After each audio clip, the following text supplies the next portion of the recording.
अब आपने ये जिक्र कर ही दिया है तो इसी सवाल के साथ मैं आगे बढ़ूंगी। कुछ किसान नेताओं से कुछ देर पहले मैंने बातचीत की, उनका ये कहना है कि दरअसल सरकार की ओर से ही ऐसे लोग भेजे जा रहे हैं जो किसान आंदोलन में फूट डालने की कोशिश कर रहे हैं, और किसानों का ये आंदोलन है, बार बार इसको वामपंथी दलों से सरकार जोड़ने की कोशिश क्यों कर रही है? आपका ये क्यों कहना है कि दरअसल कुछ ऐसे लोग हैं, ऐसे संगठन जिन्होंने किसान आंदोलन को हाईजैक कर लिया है?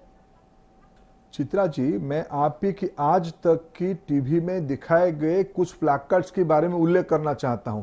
मेरे को बताइए, देश की कृषि मंत्री जिनकी लंबे समय तक एक ग्रामीण और कृषि क्षेत्र से जिनका जुड़ाव है, मध्य प्रदेश शासन में लंबे समय तक ग्रामीण और किसानी की काम करने वाले श्री नरेंद्र सिंह तोमर, और आरसेप में भारत की हितों को पुरजोर, भारत के किसानों के हितों को पुरजोर रक्षा करने वाले श्री पीयूष गोयल, क्या ये किसान की प्रतिनिधि की बातों को नहीं समझते हैं? क्या माननीय गृह मंत्री जो सीधा इस वार्ता में संपर्क रखते हैं, माननीय रक्षा मंत्री श्री राजनाथ सिंह जी, दो देश के कृषि मंत्री भी कभी रहे, वो किसान से संपर्क नहीं रखते हैं? क्या देश के किसानों की सबसे बड़ा हितैषी देश की माननीय प्रधानमंत्री नरेंद्र मोदी 2013 से लेकर आज तक किसानों के बारे में जितनी बात कही है, जितनी काम की है, वो इंश्योरेंस की सेक्टर हो, सॉइल हेल्थ कार्ड की बात हो, एथेनॉल की उत्पादन बढ़ाने के लिए बात हो, एथेनॉल की दायरा बढ़ाने की बात हो, ऊर्जा खेती की बात करने की बात हो, इसमें से बड़ा किसान की जिम्मेवारी लेने वाला नेतृत्व कौन है? ये सारे को अगर आपको पसंद नहीं है, और दूसरी ओर आप ही की टीवी की चैनल के मैं उल्लेख करूंगा, क्या जिनकी कुछ वैचारिक मतभेद है इस सरकार के साथ, ऐसे अराजक तत्व की बात क्यों आती है इस किसान आंदोलन के साथ? क्यों उनको प्लाकार्ड में दिखाया जाता है फलाना को रिहा कर दो? क्या संपर्क है किसान आंदोलन में उसके साथ? तो क्या ये एक निर्दिष्ट वर्ग की किसान आंदोलन को हाईजैक करने का, भ्रमित करने का एक अपचेष्टा नहीं है? कौन वो लोग हैं? सीधा निशाना आपका किस पर है? किन लोगों को आप कह रहे हैं कि दरअसल किसान आंदोलन को हाईजैक करने की ये लोग कोशिश कर रहे हैं? स्वाभाविक है, देश के अंदर एक दो प्रकार की अभी लोग हैं जो जिनकी मन में कुछ पीड़ा, कुछ कुंठा, कुछ षड्यंत्र है।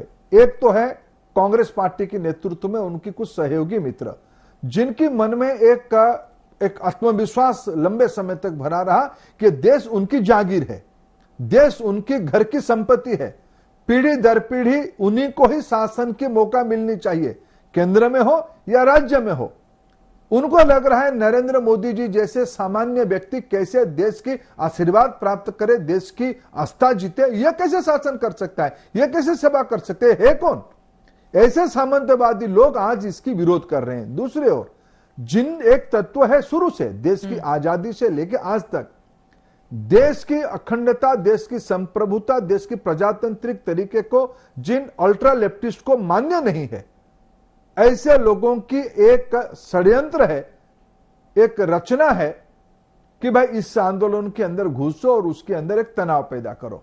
यह जग जाहिर हो चुका है, मीडिया में आ चुकी है, देश की खुफिया एजेंसी उसको सामने लाया है। इनके साथ देश की मुख्य धारा की कोई संपर्क नहीं है। राहुल गांधी कह रहे हैं कि दरअसल सरकार ने किसानों के साथ धोखा किया है और जब तक ये कृषि कानून वापस नहीं होता है किसानों का ये आंदोलन जारी रहेगा, वो पीछे हटने वाले नहीं है।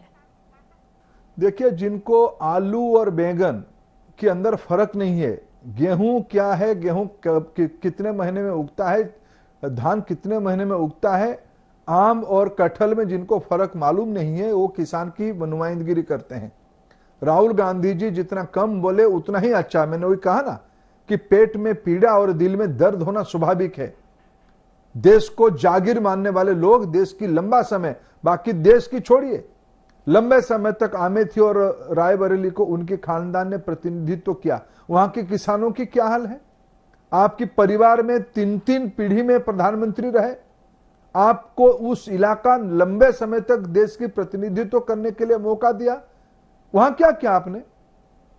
आप किस प्रकार की घड़ियां लिए आंसू बहा रहे हैं? क्या देश इसको नहीं समझ रहा है? जहां जहां आपकी शासन व्यवस्था है, वहां आपने पिछले विधानसभा चुनाव में 2018 में छत्तीसगढ़ हो, मध्य प्रदेश हो या राजस्थान हो, किसानों को जो गंगा जल छू के जो विषय आपने कहा था, उस वादा को पूरा किया है क्या? आपने पंजाब में जो वादा किया था उसको पूरा किया है क्या? इसलिए आपकी करतूतों को देश की जनता भली भांति जानता है, इसलिए आप जितना कम कहे आपके लिए उतनी अच्छी है।